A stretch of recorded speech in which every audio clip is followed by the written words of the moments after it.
That's a great intro, brother, man. You ain't kidding, man. I love that. How you doing? Welcome, everybody. Welcome to a new episode of the Fins Faithful podcast. As you can see, guys, we had the brand new intro, new logo. It's dropped a few days ago. Thank everybody for their kind words on the logo. Really appreciate it. A lot. I can tell you, Curtis knows a lot of hard work and bothering a lot of people behind the scenes. But I hope you guys appreciate it. Gives the show kind of a recharge of batteries. A fresh kind of new look going into the season. You know, I did the first one when we just started. Now we're a year into it, and the show has grown, so we need to grow too. And as you can see today, we're bringing you Training Camp Weekly. Curtis, I'm Ace per Head on YouTube. He's my guest. Training Camp Weekly. We're going to try to have every Saturdays throughout training camp. And then once the season starts, we'll transition to another show on Saturdays. I'll drop the new lineup, when right before the season starts, and kind of give you an idea. Curtis is in one of them to give you a hint. So we got a lot of fresh content coming up here on the Fins Faithful podcast. I appreciate all the support. I appreciate everybody who's watching. Guys, make sure you hit that thumbs up. Hit that little bell. Help support the channel. It helps us. The algorithm, the comments on the chat. Shoot away the video comments on the bottom. We love it. I love it. I appreciate all the kind words. All right. All that good stuff. We got the new logo, new intro. Now it's time to actually put the content out. Curtis, let me introduce you. How you doing, man? How you been? First week of Dolphins camp pretty much in the books. Yeah, it's still glorified flag football. You're just looking for good signs and no injuries. Unfortunately, we've got some injuries, got another one today. But it's mostly good news, and that's all you can ask for. Once the pads come on, then we can do the more analysis. So sort of smooth sailing, sort of. Yeah. And pads come on Tuesday, I believe. The Dolphins are off tomorrow. Yeah. Again, I was at practice today. We'll get into all the things that happen. The first public live practice. Pads come on Tuesday. They're off tomorrow. They get back on Monday. But again, first fully padded practice. And we got to deal. Yeah, we got to preface everything by saying is some of the offensive line stuff, some of the defensive line stuff. When the pads come on, we'll be able to get a more feel of these guys. Yeah. But again, there's some good first impressions on some units here, and we'll talk about it. Shout out to Jake Jarvis. Shout out to 99 Sammy. If you guys like that intro, that was all credit to I worked with Finn's Post and Finn's Sammy. Thank you, Sammy, from Finn's TV for that intro. Wonderful. He really took his time and did a great job. I appreciate you. Yeah, great job, dude. Yeah, definitely. Great job. All right.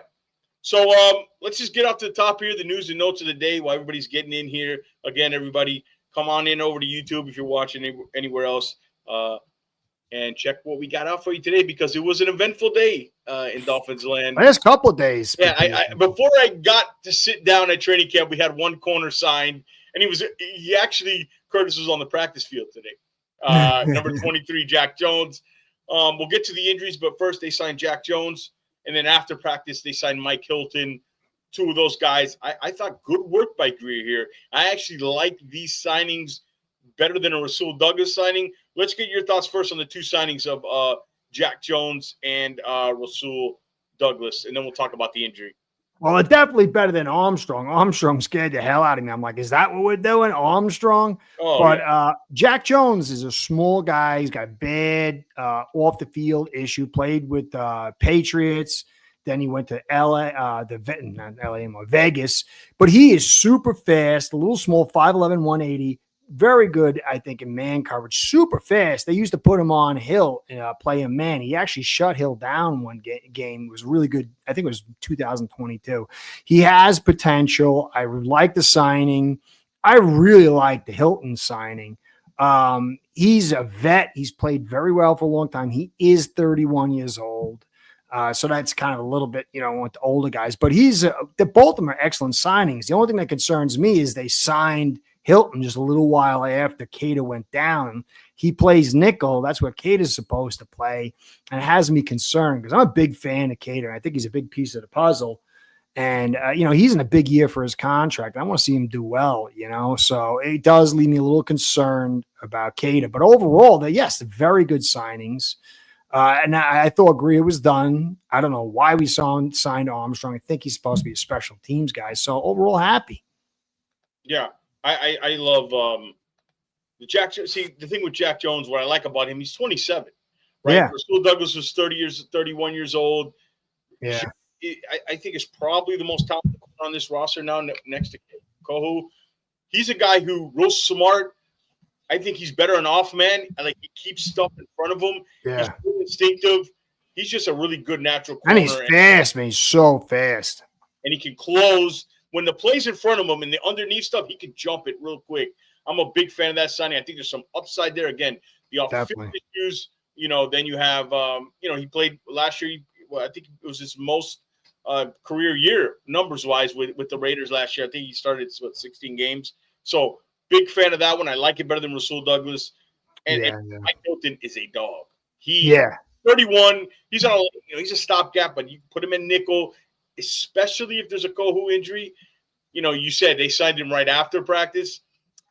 He is a missile in the run game. He'll come down and he'll put, he's not the biggest guy, but he'll put it all in you. And he is just an aggressive. I like his attitude. He's a dog back there.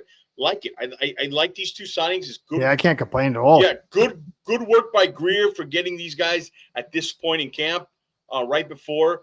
I think it's the best possible outcome they could have got. I guess the only guy who I thought had a bigger upside maybe was an Asante Samuel Jr.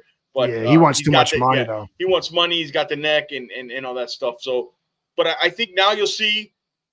I think Jack Jones is probably one of those starting corners. Now we got to talk about the injury because it's going to affect the other side. Kader Kohu went down in practice today. It was in the beginning of practice. I was there. I was at the practice. By the way, great job. The Dolphins, the new fans, they're called the Big Ass Fans. That's the company. Great job in the facility. It was beautiful. And also shout out to Big E. He got the orange jersey. They have a new thing this year, the orange jersey for the fan. Big E, our wishes and our prayers are with you, buddy. You get better. Hang in there. He's an unbelievable man. He's got a great family. So all the prayers. It's a tough spot, man. It's a tough spot. And he handles it with grace and what few can. That's a real man who can handle things like that in those kind of adversity. We're praying for you, Big E, and shout out to you and your family. And glad you were out there and glad you deservingly got the orange jersey. All right, 100%. But back to the injury. So he was covering Tyreek kind of one-on-one. Tyreek made a quick cut out. Tyreek's quicker than lightning. So Greased lightning. Yeah. Kohu tried to move with him, and something gave out, and he kind of just fell back, and it was looked like his knee. I watched him. He walked off. He tried to walk off. Then he kind of, I can't, went down. The trainers looked at him on the sideline. He was kind of laying on his back. Then got back up, walked a little better. We don't know the extent of it. Good news, Cam Wolf reported that he saw him walk to an interview. Not too bad the limp, but you never know with those kind of things, especially the knee. I hope it's not an ACL thing. But he grabbed his hamstring. He grabbed the back of his. I couldn't. So I thought that's what I thought it was. But then some people were saying the knee. So I couldn't see from my vantage point where he grabs. I think Big E actually has a video, but let's just be cautiously optimistic here. But it does, raise a red flag when you sign a guy right after practice. They obviously had him kind of on the phone there waiting to bring another guy in, because like you said backstage, I'm glad it wasn't just Cornell Armstrong. That was not waiting for a minute. That was such a Dolphins move, man. Cornell Armstrong hasn't played since 2022. I was like, I remember that name, Cornell Armstrong. So crazy. So crazy.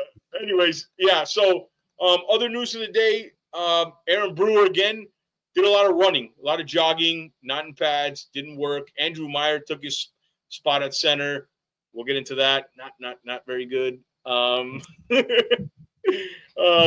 other news: Minkah Fitzpatrick hired Drew Rosenhaus as his agent. So you know what that means. Yeah. And money.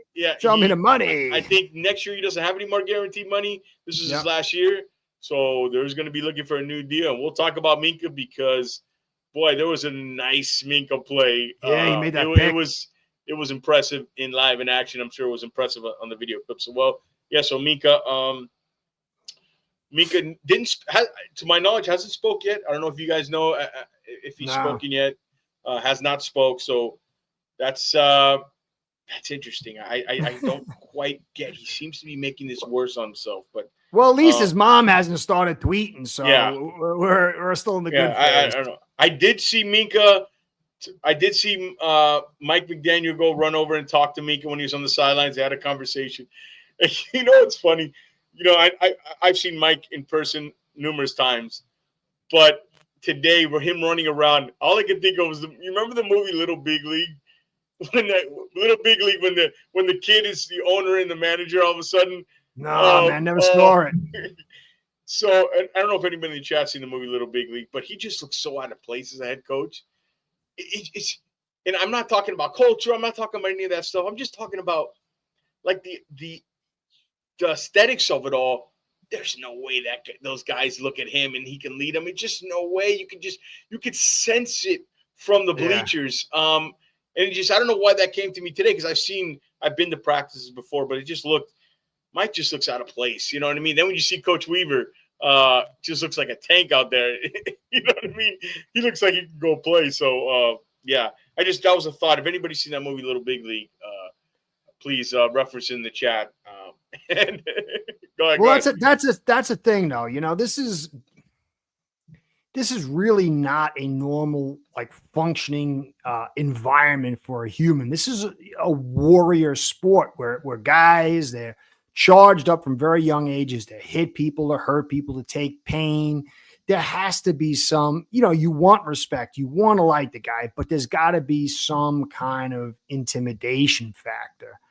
And, you know, Mike, I think he's a good guy. I think he's a nice guy, but people can take kindness and niceness for weakness, especially in this kind of pseudo militaristic barbaric sport. So it's a tough, because if you look, even like Dick Vermeil was the nice guy, he'd cry, but he would shoot fire at you. People were scared of him. You know, you look at Pete Carroll, he was a nice guy, but he would snap and he would get, you know, he had people dancing in nerves. And so Mike doesn't have that. He's so small, he stutters, and you know, I hope the best for him, but like you said, there is got to be some level of weakness in his approach.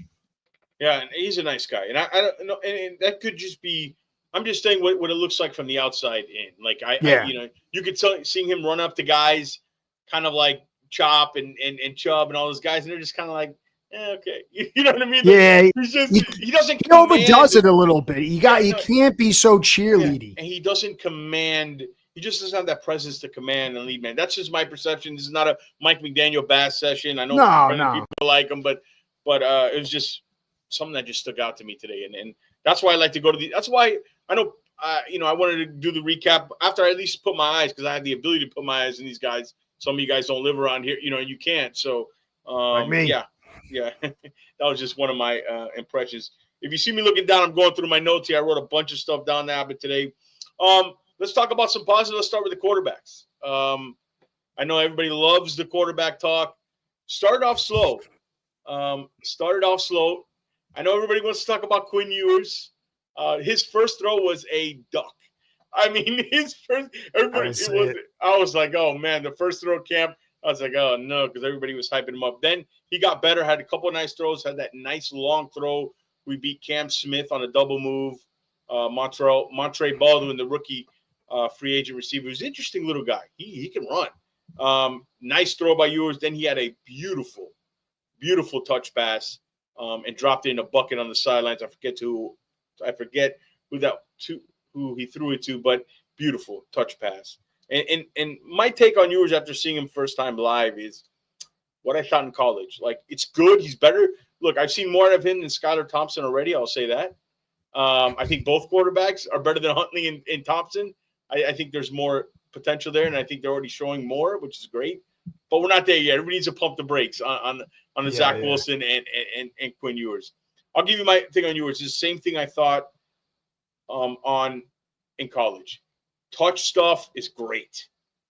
He can put with the flick of a wrist. He can throw a ball in a bucket as good as anybody. And I think this offense helps him. But, man, I need to see the fastball a little bit. Like, it's all curveballs and changeups. And he had that one good throw downfield, and he's looked good. He hasn't looked bad. But I still need to see that. For him to be a potential backup even, I need to see the fastball come in more. Enough of the curveball changeup only. You got to throw 90. He's like throwing 90, 91. I need to, like, he had that shoulder injury. I needed to come back to, like, 94, 95. How bad was Cam Smith beat? I heard it was pretty bad. Pretty bad. Pretty bad. He's got to be done. Let's just when we go to our stock down, he might be one of the players on the list. Shout out to Finn Sammy. Maybe. Finn TV. Did a great job, brother, on that intro, man. Oh, yeah. Great job, Sammy. Great job. Job. Everybody who's watching anywhere else, come on over to YouTube. Guys, hit that like, smash that subscribe button.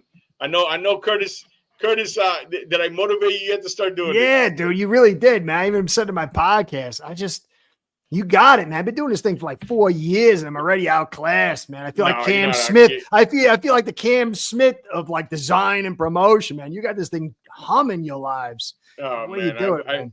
I learned though. I'm looking up to you, man, in that. Now we got to get the viewership to catch up to that, but I appreciate it, Curtis. All right.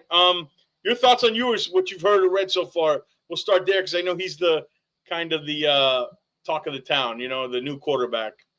It's like I every time I'm in this portion of the season, I really kind of put a grain of salt on everything because I got to see it with my own eyes. I see it. I saw him in college, and you see the kind of general framework of him, and you worry about the big arm. You see some good stuff, but I need to see film. I need to see it with my own eyes. And so, what can I really say? There's nothing I can say that's not, repeating what somebody else said, which, it is what it is. I respect you, and I know you evaluate good, so I'm hearing firsthand accounts from you.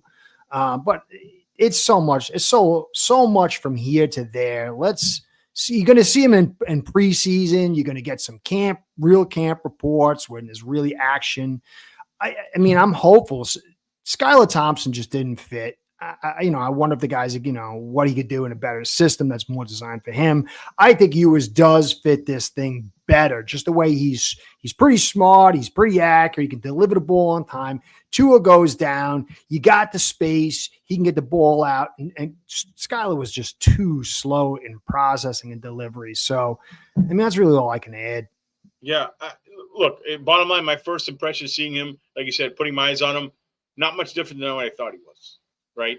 I saw the good, though. We're seeing the good, what he does well. Like, that he did throw a pick today. Shout out to Jason Marshall Jr., who we'll talk about here, who caught an interception off yours.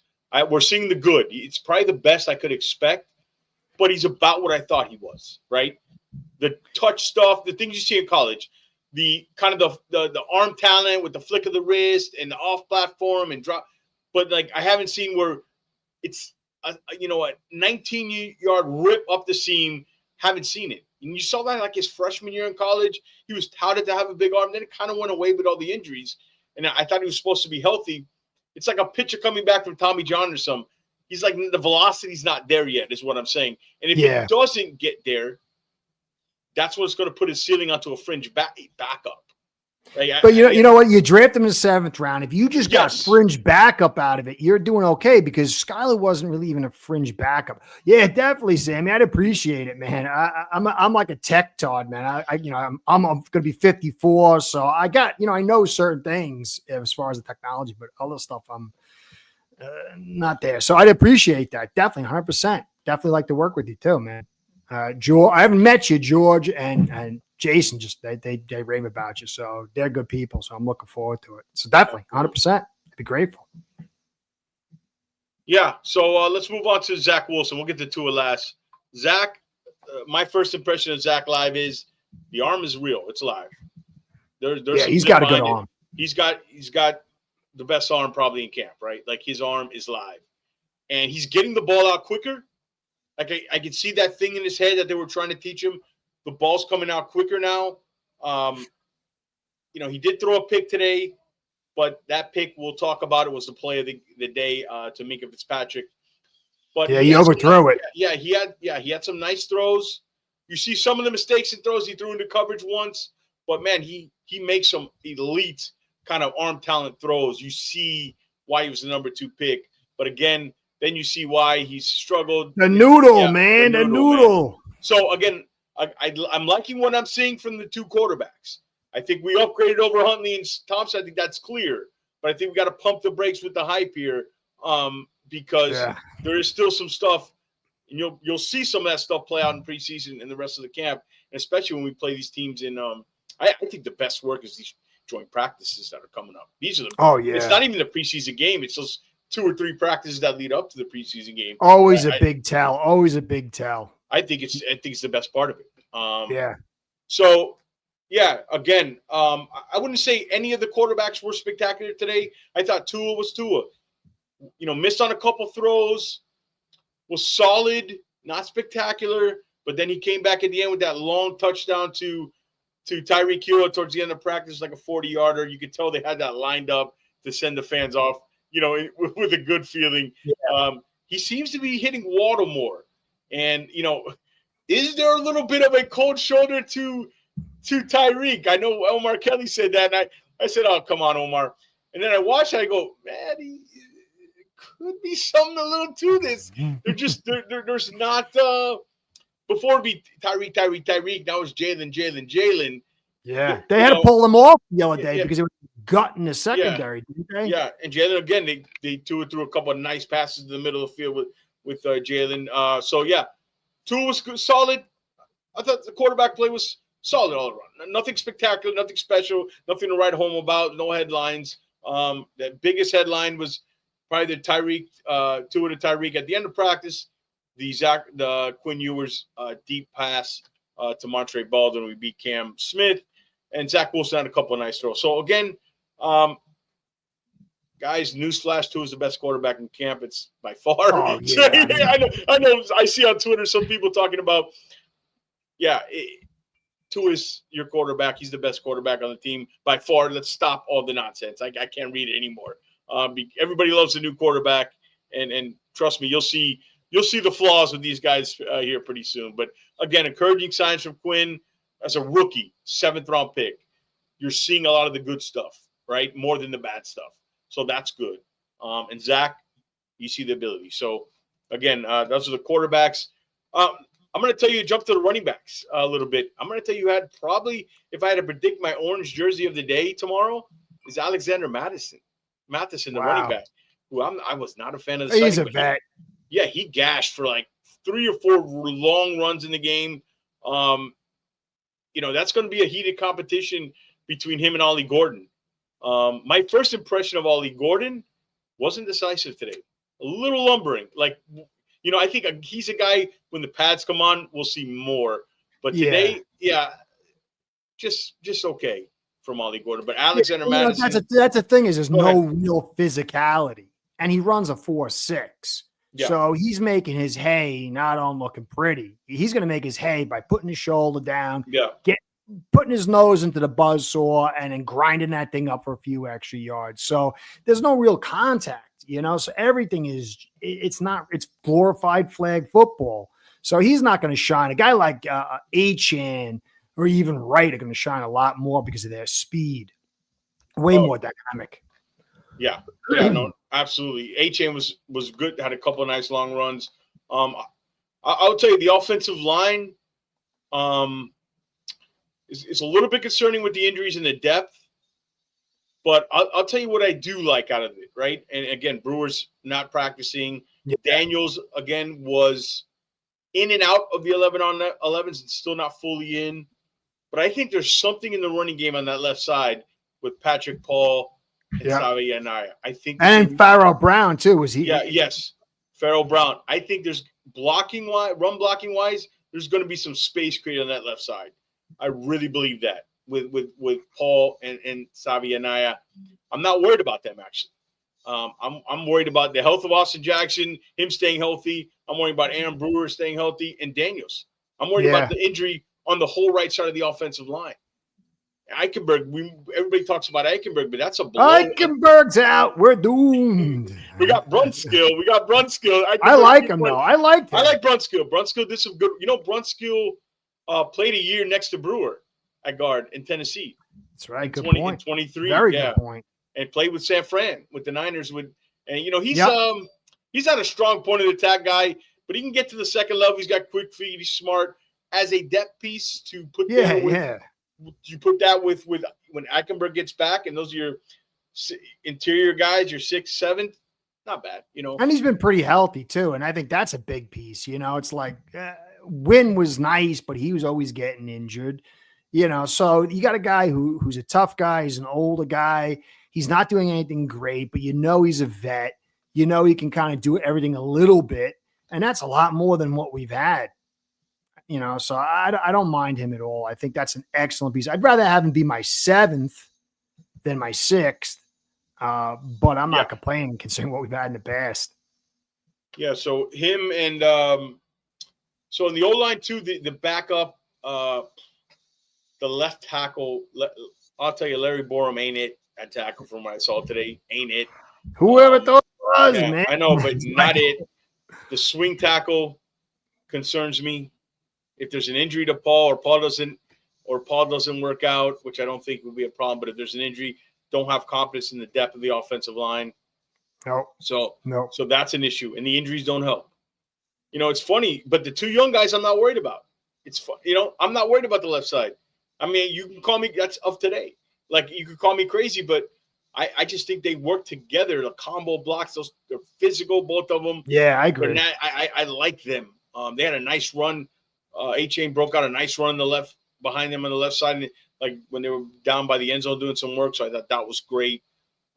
Anything else stand out on the offense? Do you have any questions for me in the offense of anybody in particular that you were looking at? See if I can remember. I got to go through all my notes. I think Paul, if you look at him, there was a picture that came out of him, and the guy's shoulders are, boulders. His chest is popping out. He's got a lean waist. I still don't like he's got very small calves. I like my football players with big calves, but the guy looks like a Greek god. I'm not worried about him. You could see him have bad technique last year at times, but the power, the strength, it's such a huge asset. And he looks leaner, looks like he's a little bit more agile. So I don't have a problem. But Savaianaya, I want to see him dig guys out inside when the pads come on. I'm not terribly concerned about him. I think that he's been healthy. He's got a great attitude. He dropped some weight. He could true pass set, amazing. Yes. So I just want to see him dig out against the men with the pads on. And that's the only concerns I have. I really don't. I think, one of my early evaluations was like, you could see him on left or right, but if you put him next to Paul and then you put Farrell Brown, you got at least a side that can dig guys out. Where you put him next to Jackson can't dig guys out, and it just make a staggered layout. So I like the fact that they're paired together on the left, and I'm looking forward to it. Brewer's a big piece. I don't think he could dig guys out too well, but he's essential. Meyer's weak. I don't understand how some people are like, he can move fast, but he gets moved fast back too. He just doesn't have the ability to handle power. So, but thankfully Brunskill's there.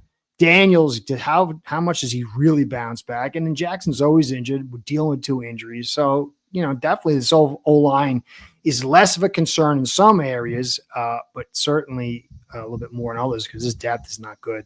Until Eichenberg gets back, and then we'll be fine. Yeah, I'm trying to think of anything offensively because I think the story is on the defensive side of the ball. I think that pretty much anything else offensively. Andrew Armstrong made a couple plays. Again, the undrafted guys. Baldwin looks interesting at the receiver position. The running backs. Wright was just okay today. A-Chain and Matheson. We're the kind of the stars of the show at the running back position. It's going to be a battle for 3. Tight ends, Farrell Brown got a lot of – Tanner Connor got a lot of work. Not much out of the tight ends today. They did play Darren Waller's song, rap song, before the start of practice, by the way. So that was interesting. I'm not a big rap guy. Yeah. I do like some DMX songs and Tupac. That's the only rapper. And the old school. All right, but look, let's talk about the defense because while the O-line does concern me, the D-line does not. Kenneth Grant was really good today. Kenneth Grant, my first impression of him, thick calves, big arms, just, and Zeke Biggers is humongous, man. Oh, yeah. Yeah, he's humongous. This defensive line group, I think Grant had a pressure up the middle on a blitz, would it be sack, stuffed Jalen right up the middle. I mean, he was pushing Andrew Myers back. You said Andrew Myers cannot handle point of attack strength at all. No. But, I don't even know why he's here, man. He needs so much strength. Dude, Benito Jones even looked good. And then you have Zach Sealer being Zach Sealer. So, yeah, your thoughts on how about Jalen, not Jalen Phillips, Phillips, what's the other guy's name? The D-tack. Yeah, I didn't notice him much today, but he's cut, man. He looks like he's well put together. That's my guy. I didn't see a ton of him today, actually.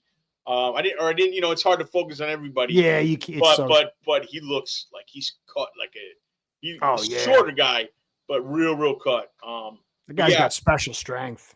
Yeah. So Grant looking good, Curtis. Is that a good sign for you? Yeah. I mean, I saw one report Savai and I stonewalled him, but I've got no real concerns. I mean, I don't know. I know his floor is going to be very high. I don't know what his ceiling is going to be. Definitely want him to build some more upper chest strength because he looks a little flabby in there. But when you're 21 years old and you have the kind of movement skills, the easiest thing to add is your strength as far as your chest, because the rest of him is built out well. So for me, his future trajectory, his ceiling looks like it should be high. His floor looks really good. I think the guy's definitely going to contribute. It takes some time. It might take a year or two for us to really see what he's all about.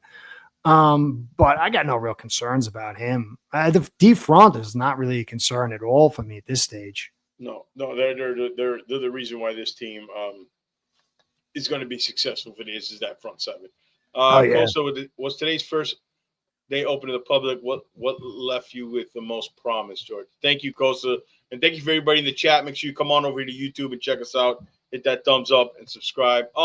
Yes, today was the first day open to the public. What left the biggest impression, honestly, was the defensive front. And I'm going to tell you what really left an impression on me. Phillips, Chubb, and Robinson, they're like a little crew. They go around and walk around everywhere together. In between, when they were done with the first part of 11-on-11s and the special teams, field goal units were kicking the punt, they were doing some work on the side of them three with like medicine balls. They're just, you can tell they're tight. And they're a close-knit group. And those three guys together, I think are going to be a big reason why if this team surprises, it's going to be those three guys. Oh, 100%. And we had to hear first than anybody, the front seven is where the offseason and Anthony Weaver wanted the attention. Not the secondary. He got it. Yeah, I'm not saying this. I'm not saying you didn't think the secondary was important. But, look, they were okay letting guys move on and maybe developing some younger guys or not, because we just signed some vets. But they thought their money was going to be on, let's get this with the injuries of Chubb and Phillips, and they're coming back with the emergence of Chop. And we draft Grant and we draft two other defensive linemen. We get younger, faster, up the middle, and we got two edge rushers coming back. We can relieve some pressure on the back end, and it's working. And I'll be honest. Costa is another thing. The young guys are. They haven't been great, but they've held their own in the corners. It hasn't been for what the talent they have out there, 7 undrafted guys in the group, they've held their own, right?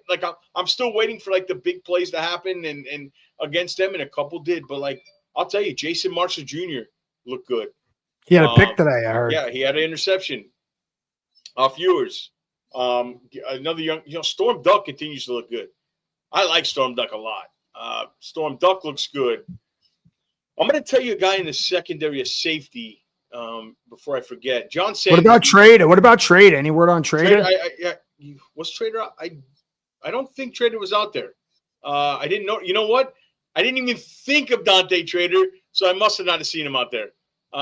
Because my eyes are going so many different directions. It's impossible to catch it all. I don't think I saw him out there. I need to look at. Maybe somebody in chat can say if he practiced or not. I should have known that. But John Sanders, the UDFA safety, there's a little something to that kid. He's big. He's a big hitter. And when I studied him on film, I liked that he brought a different element to that safety room. We don't really have a big thumper and a hitter. And he continues to make little plays. Number 35, you guys go out to practice, John Sanders. I'm not saying he's going to make the team, but like a practice squad candidate and development guy, I like John Sanders a lot. Nice. Good news. I like that. Yeah. Any other corners? Yeah, I mean, just the young guys in general, I thought they played fine. The one who he's still down, though, right? Melifano.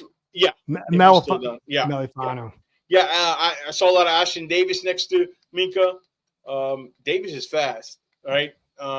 He got beat on something, but he's fast, but he's not consistent enough for me to be a starting safety in the league. He's a special teamer, but you know, when Melifano gets back, that should really shore up the safety position. But yeah, the D line was great. Chop. Let's talk about the play of the day. To me, was Chop Robinson coming off the edge. It's incredible how he turns the corner. I've never seen anything like it. Who did he go against? Did you see? Was that against the first team right tackle?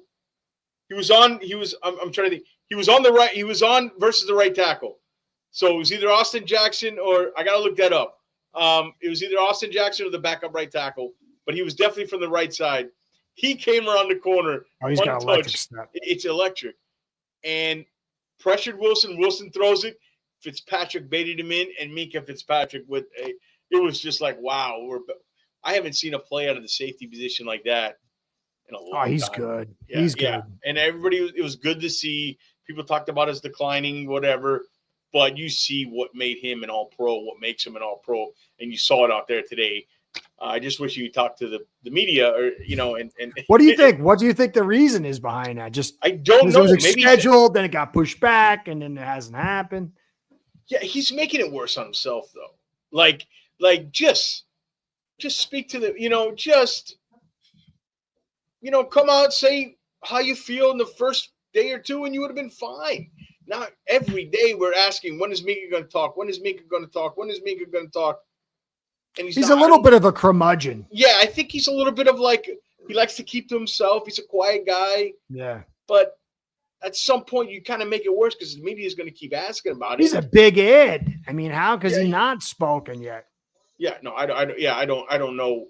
I couldn't tell you. You think it's just him not wanting to do it, or you think it's something? Yeah, he leaves. He's not happy. Wait, yeah, he leaves it up. You ever see his picture? He's like, yeah, he leaves it up to speculation, though, right? He leaves it open for us to say, hey, did you not want to come back here? Like, are you not happy? Did you? I know it was a different regime, but you didn't like the way it ended, and coming back in the building gives you old feelings. I don't know. It's same front office. Besides, was it Tannenbaum there when we got rid of? No, it was Greer, right? No, yeah, it was Greer. Yeah, so Greer, same front office.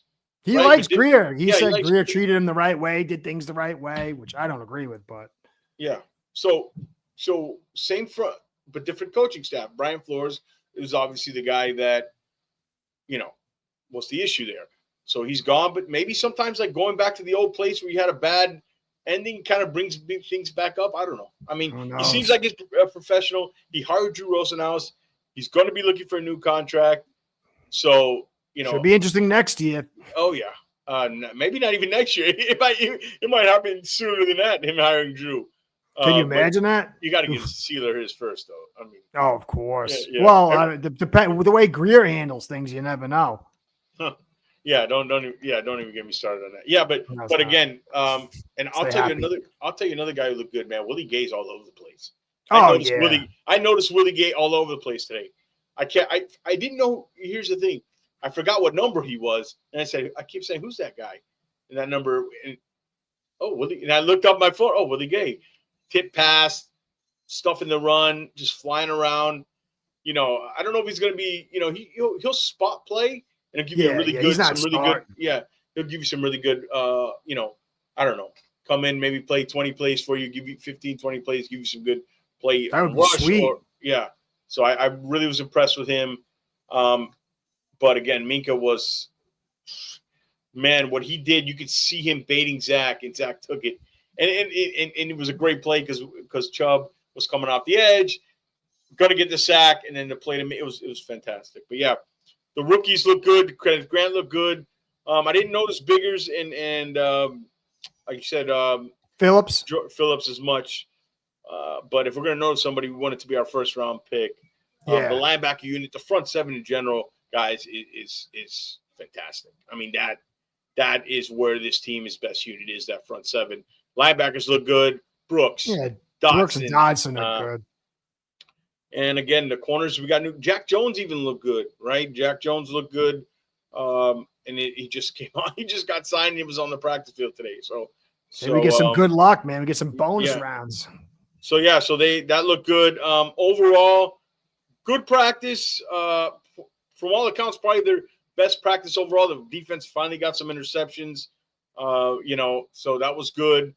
Again, the practice is closed tomorrow, open Monday, first pads on Tuesday. Let's do a little stock up. I can't wait for that. Let's do a little stock up, stock down. How about that? Sure, son, go for it. Stock up, I'll start. Stock up for me, Alexander Matheson, running back today, Jason Marshall Jr. And I'm going to go stock up. I'll go Quinn Ewers. Go for it. Give me a few. For me, Paul is such a huge piece. Seeing the way he's shaped his body up. He said he went over his all 360 something snaps from last year, which he should, but he's doing all the right stuff. He's looking the right way. He's a massive piece of the puzzle. I would say Paul and Savaianaya, because, remember back in the day, we drafted two guys that were pretty good together and were played together for a long time. And we can get that again. We haven't seen that since the 90s with Webb and Sims. And so for me, those two guys are cornerstones to this team. If they can come together and be the right guys, it's huge. So who else would it be? A guy stock up on defense. I mean, obviously, Mink is a guy. Kenneth Grant. I didn't see it, though. I'm only going by what's the reports. When I saw, I'll go Kenneth Grant. I'll go Willie Gay. I hope Grant does well. He'd be huge. I mean, can you imagine it? Go back to our drafts. When's the last time you could say we killed it on 2 picks? If Grant and Savaianaya pan out, that would be huge. I don't remember. It's like since the flood since I could say that. Yeah. Could you imagine that? 2 guys that are either Pro Bowl or All-Pro. I've always said this. They did it the right way this draft. I think they did it the right way. Is it too little? Either Greer took the limitless pill, or he got pushed away, and somebody who's more sane than him, smarter than him, took over. Or he decided he said, "I'll do it my way. I'll stop listening to the coaches and listening to everybody else. I'm going to take the guys I want." But we'll see. I'm not going to put that's giving him too much credit. Maybe I think. I'll tell you another stock up in general is that defensive line, and that to me that group is going to be, if this team overachieves, it's going to be for that. Stock down. I got a couple guys. Cam Smith, stock down. The depth on was he ever stock up? I mean, it must be stock down, down. But if he couldn't do it with all the opportunity in this room before they even sign these veterans, it's just not. Forget it. He's done. Let's just be clear. Yeah, like he's not on the final. I'd be shocked if he makes it. He's Tankersley 2.0. Yes, Cordell Tankersley, former 3rd-round pick out of Clemson. Oh, man. You know who I didn't love today is Ollie Gordon. Again, this is just today. Pat's come on. But just like one run, just was a little lumbering, not decisive. The things that worried me about him in college kind of reared its ugly head today. But he's had some nice moments at camp. Let's see if this changes when the pad comes on. He's got a 4.6 40. Yes. And his vertical's not super great. That means his explosion's not. He's going to be a guy that gets maybe 5 to 8 touches, maybe 5, I'd say, in short areas. And he's got to use his physicality to drive for that first. He's not breaking it. He's not running out zone. Yeah. No. Shout out to everybody who's watching. Come on over on YouTube if you're watching anywhere else here. We've got about another 10 or 15 minutes with Curtis, ace per head. We're breaking down training camp. I was live out there today, and we're just going through some news and notes. He was kind enough to join me. All right, so another stock down. I'm going to go Andrew Meyer, the center. Boy, they were eating his, alive up the middle. The pressure up the middle. Benito, Zach, Kenneth, just not strong enough at the point of attack. Oh, come on. It drives me crazy. I mean, you saw this guy. He gets tossed around since he first got here. And then you cut up a few clips of him going to the second level. You got to be able to handle yourself. You got to have cement in your pants. You got to be able to handle power. He's just not there. I don't even know why he's here. It's crazy, man. It's so crazy. Yeah. Crazy. It's like a Cotton, although Cotton signed a contract with the Patriots, but I don't, he's just a bad eval. Yeah. And I was going to give top performer to the week. I thought it was going to be Kader Kohu. I didn't, obviously went down because I really like this guy. And me too. What I was hearing all week. He saved us in 22, man. Without him, we'd have been doomed. He got hurt, but I'm still going to give him the top performer because I like what I saw all week out of him. I thought what I heard about him and read, and I just thought the unit on the whole was kind of being brought together, and he was leading them and kind of working as a unit.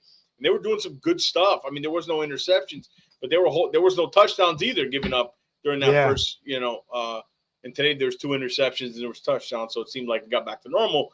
But yeah, I top performer of the day wouldn't be obviously Cole got hurt, but I'm going to go give it to him for the week because he was.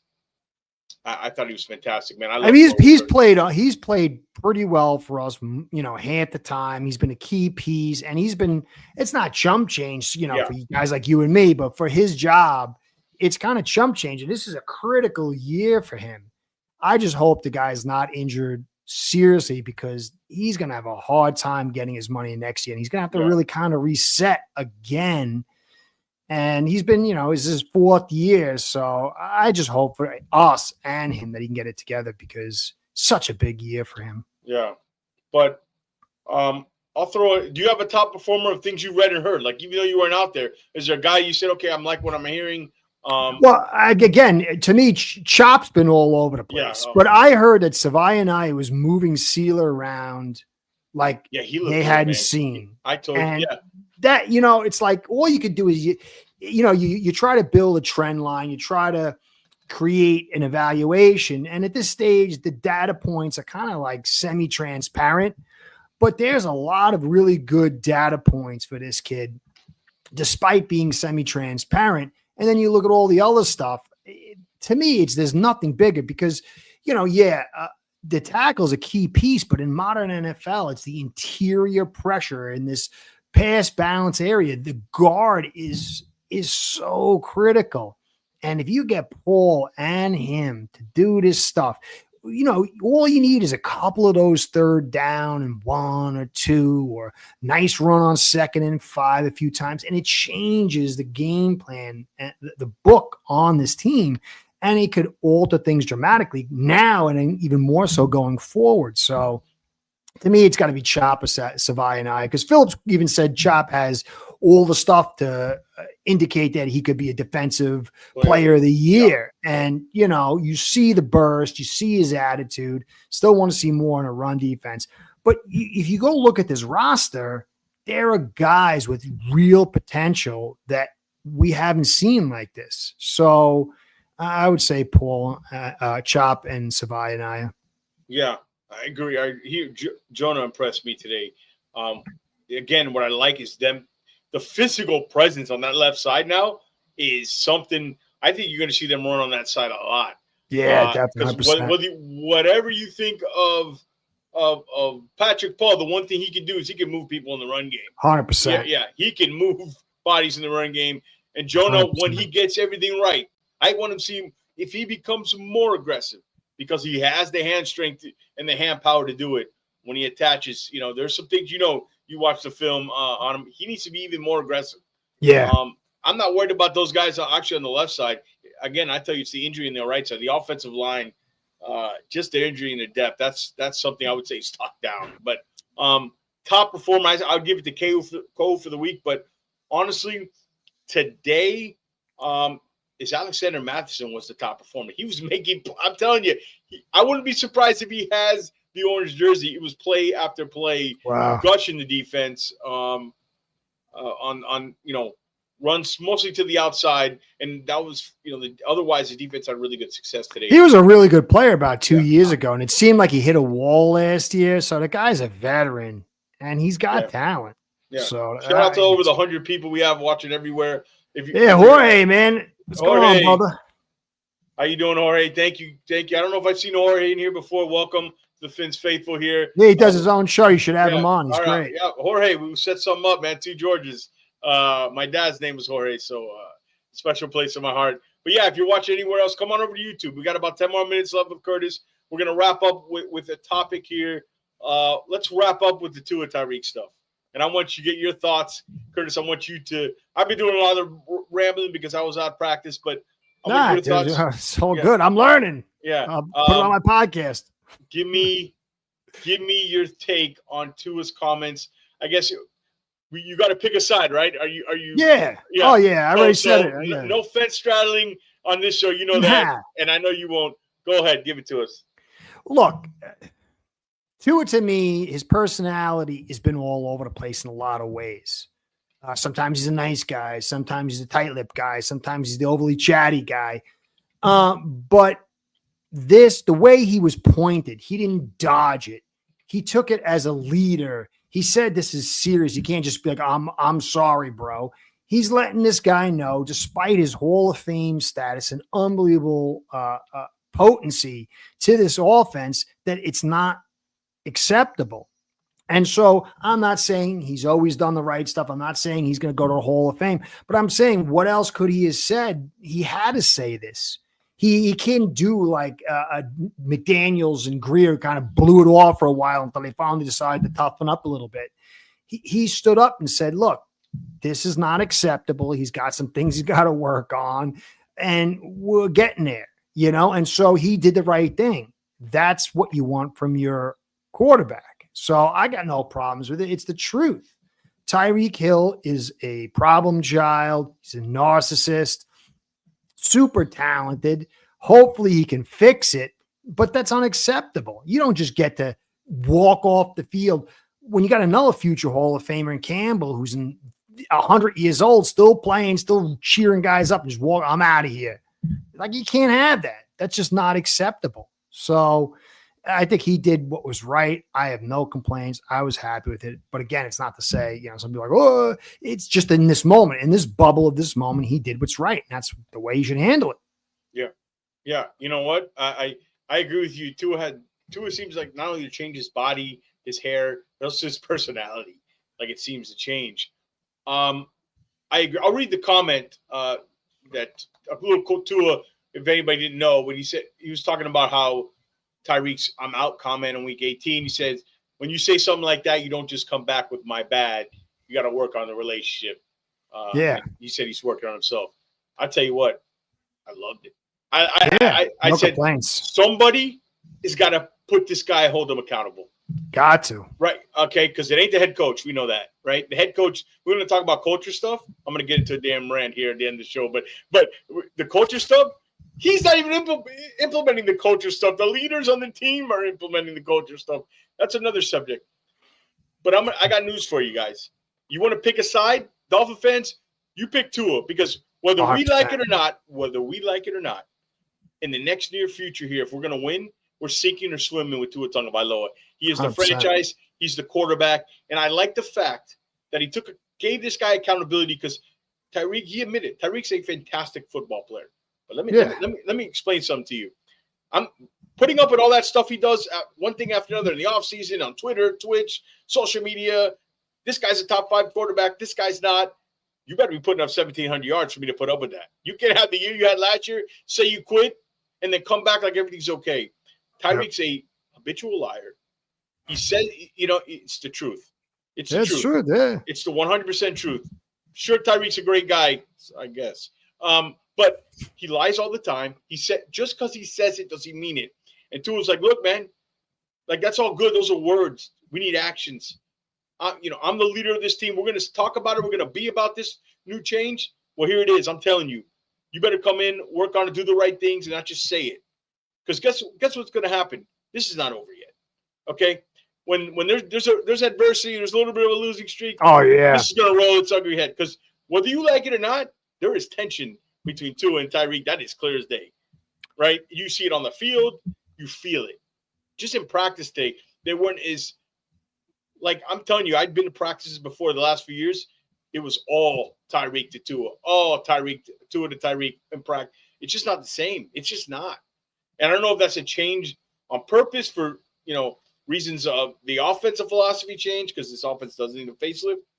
But I'm happy with the fact that somebody, and especially Tua, had the to take account for this guy's actions and say, stop. You're a distraction. You're a great player, but guess what? We can win without you. And that's another notion I'm going to tell you right now, guys. The fact that we can't, because Tyreek Hill's this fantastic weapon. He's probably, on one hand, I can't name 5 better weapons I've ever seen in person on the football field than Tyreek Hill. But let me ask you this. Him being the top weapon in offense centered around him, where's it gotten this team? Where's it gotten? Doesn't work in January. Doesn't work. So this offense needs a facelift.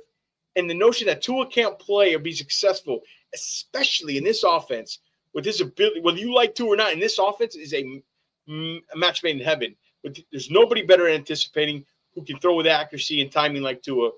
That you can't get somebody else to come in. Maybe it will be less explosive, but could it be more efficient?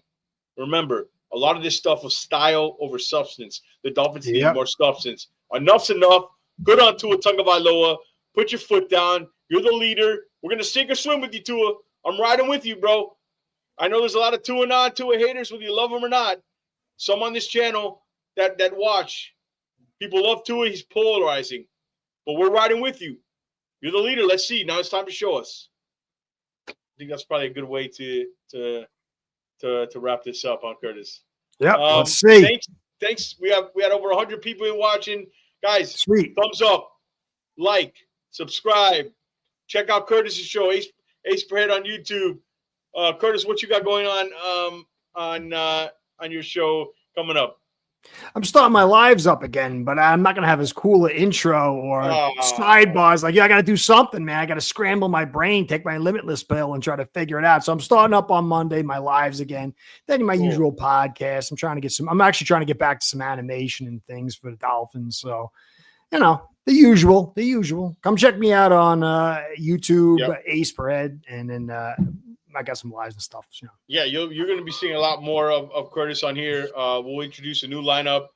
This is our first training camp for weekly. It'll get better. I'm checking out this Saturday time slot. Let me know what you didn't like on the comment section. Again, we appreciate it. We got a lot of exciting things coming up. Not just the logo. The logo is part of it, but also new relationships, new lineups, new shows, and awesome. We're working really hard on it, and we appreciate it. Curtis, my friend, I thank you. We'll be doing this again soon. 100%, brother. Everybody go check out Curtis's page as well, and check out all the great Dolphin content he has. We appreciate it, guys. As always, fins up. We're out. Thanks, everybody.